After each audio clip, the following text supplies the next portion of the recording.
दुनिया के सबसे अमीर शख्स एलन मस्क और ट्विटर के बीच जारी कानूनी लड़ाई पर कुछ समय के लिए विराम लग गया है। अमेरिका ने एक अदालत ने ट्विटर के साथ अपनी $44 बिलियन की डील को पूरा करने के लिए मस्क को थोड़ा और समय देने की पेशकश की है। डेलावेयर कोर्ट के एक जज ने शुक्रवार को सुनवाई के दौरान कहा है कि एलन मस्क को अपनी ट्विटर के साथ डील को पूरा करने के लिए 28 अक्टूबर तक का समय दिया जा रहा है।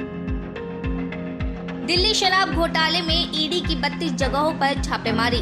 दिल्ली शराब घोटाले मामले में प्रवर्तन निदेशालय एक्शन में आ गए हैं। शुक्रवार को ईडी ने राजधानी दिल्ली, पंजाब और हैदराबाद समेत देश भर के 35 ठिकानों पर छापेमारी की है।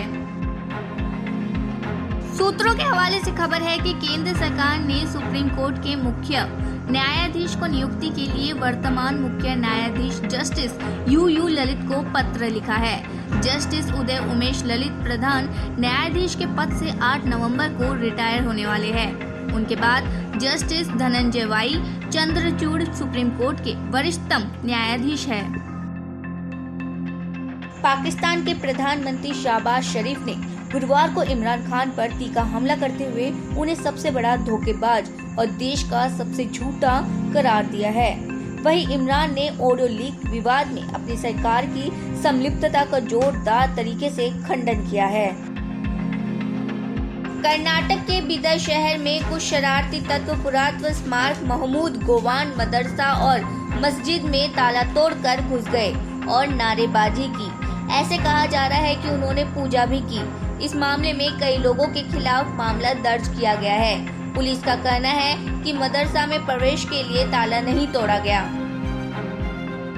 राजस्थान के मुख्यमंत्री अशोक गहलोत ने केंद्र सरकार पर निशाना साधते हुए कहा है कि ईडी, सीबीआई और आईटी क्या कर रहे हैं। आप सभी जानते हैं इस समय पूरा देश डरा हुआ है। ऐसे में राहुल गांधी अपनी भारत जोड़ो यात्रा जारी रखे हुए हैं।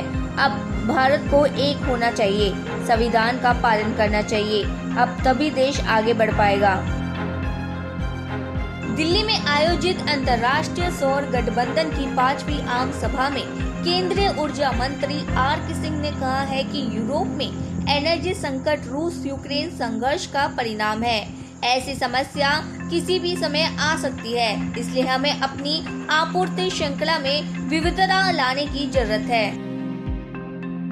यूरोप के 44 देशों के नेताओं ने एक सम्मेलन कर यूक्रेन पर हमले को लेकर रूस के खिलाफ एकजुटता का संदेश दिया। इस हमले की वजह से ऊर्जा संकट व महंगाई बढ़ी है तथा देशों की अर्थव्यवस्थाएं प्रभावित हुई है। यूरोपियन पॉलिटिकल कम्युनिटी का पहला सम्मेलन हुआ है। इसमें यूरोपीय संघ के 27 सदस्य देशों के साथ साथ बल्कान और पूर्वी यूरोप के मुल्क तथा ब्रिटेन और तुर्की शामिल हुए हैं। केंद्रीय वित्त और कॉर्पोरेट मामलों की मंत्री निर्मला सीतारमण ने गुरुवार को मुंबई में भारतीय प्रतिस्पर्धा आयोग के पश्चिमी क्षेत्रीय कार्यालय का उद्घाटन किया। इस संबंध में जारी विज्ञप्ति के अनुसार ऑनलाइन माध्यम से आयोजित उद्घाटन समारोह में सीतारमण ने जोर देकर कहा है कि सीसीआई के लिए कंपनियों के लिए कारोबार में सुगमता को बेहतर करना महत्वपूर्ण है। इसी के साथ सीसीआई के अब 3 क्षेत्रीय कार्यालय हो गए हैं। ये कार्यालय मुंबई, कोलकाता और चेन्नई में है। हरियाणा के जिंद में मुख्य न्यायिक दंड अधिकारी की अदालत में कथित रूप से नशे में एक व्यक्ति घुस आया और बदतमीजी करने लगा। बाद में उसे पुलिस के हवाले कर दिया गया। सिविल लाइन के थाना प्रभारी सुनील ने बताया कि सीजीएम अदालत के रीडर ने एक व्यक्ति के खिलाफ शिकायत की है, जिसके आधार पर मामला दर्ज कर लिया गया है और आरोपी से पूछताछ की जा रही है। IMF प्रमुख ने दुनिया भर में बढ़ रहे मंदी के जोखिमों की चेतावनी दी है। उन्होंने कहा है कि खतरनाक न्यू नॉर्मल से बचने के लिए नीतिगत कार्रवाई करने की अपील है। ये जानकारी समाचार एजेंसी AFP ने दी है। प्रवर्तन निदेशालय ने कर्नाटक कांग्रेस के अध्यक्ष DK शिव कुमार को समन जारी किया है। एजेंसी ने उनको मनी लॉन्ड्रिंग के मामले में 7 अक्टूबर यानी आज दिल्ली स्थित हेडक्वार्टर में पेश होने के लिए कहा है। पंजाब के पठानकोट में घरों, रेलवे स्टेशन, वाहनों की दीवारों पर बीजेपी सांसद सनी देओल के लापता होने के पोस्टर लगाए हुए हैं। पोस्टर लगाने वालों का कहना है कि सांसद बनने के बाद वे कभी गुरदासपुर नहीं गए। वह खुद को पंजाब का बेटा कहते हैं, लेकिन उन्होंने कोई औद्योगिक विकास नहीं किया है, एमपी फंड तक आवंटित नहीं किया है और न ही यहाँ केंद्र सरकार की कोई योजना लाए है। नारकोटिक्स कंट्रोल ब्यूरो ने भारतीय नौसेना के साथ संयुक्त अभियान में कोची तट पर एक ईरानी नाव से 200 किलोग्राम संदिग्ध हेरोइन जब्त की है। नाव पर सवार 6 चालक दल के सदस्यों को एजेंसी ने हिरासत में ले लिया है। ये जानकारी एनसीबी ने दी है।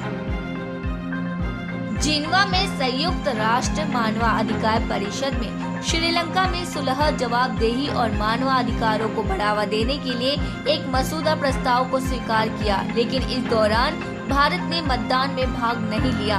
भारत ने मतदान में भाग नहीं लेते हुए जोर दिया है कि श्रीलंका के तमिलों की वैध आकांक्षाओं और सभी श्रीलंकाई लोगों के समृद्धि से संबंधित उद्देश्यों को प्राप्त करने के लिए श्रीलंका और अंतर्राष्ट्रीय समुदाय के साथ काम करेगी। सितारों की एक नई खोज सामने आई है। MIT और अन्य जगहों पर खगोलविदों ने सितारों की एक जोड़ी की खोज की है, जिनका अब तक का सबसे छोटा ऑर्बिटल पीरियड है। ये तारे हर 51 मिनट में एक दूसरे का चक्कर लगाते हैं। समाचार एजेंसी ANI ने बताया है कि खगोलविद इन प्रणालियों को प्रलयकारी चर का नाम दिया है। इनमें से एक तारा सफेद ऑर्बिट में चारों ओर परिक्रमा करता है। इसमें एक जलते हुए तारे की गर्म और घनी कोर है।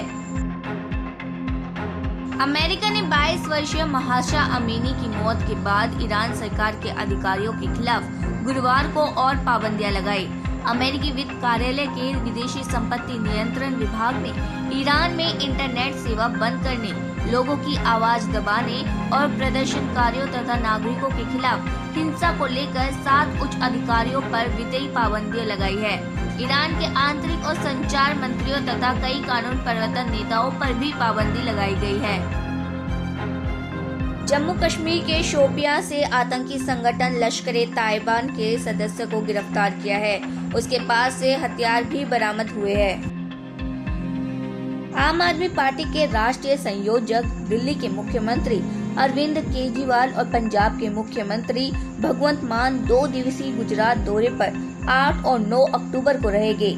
इस दौरान 8 अक्टूबर को दाहोद में जनसभा और वडोदरा में तिरंगा यात्रा में शामिल होंगे। 9 अक्टूबर को वलसाड़ और सूरत में जनसभाओं को संबोधित करेंगे।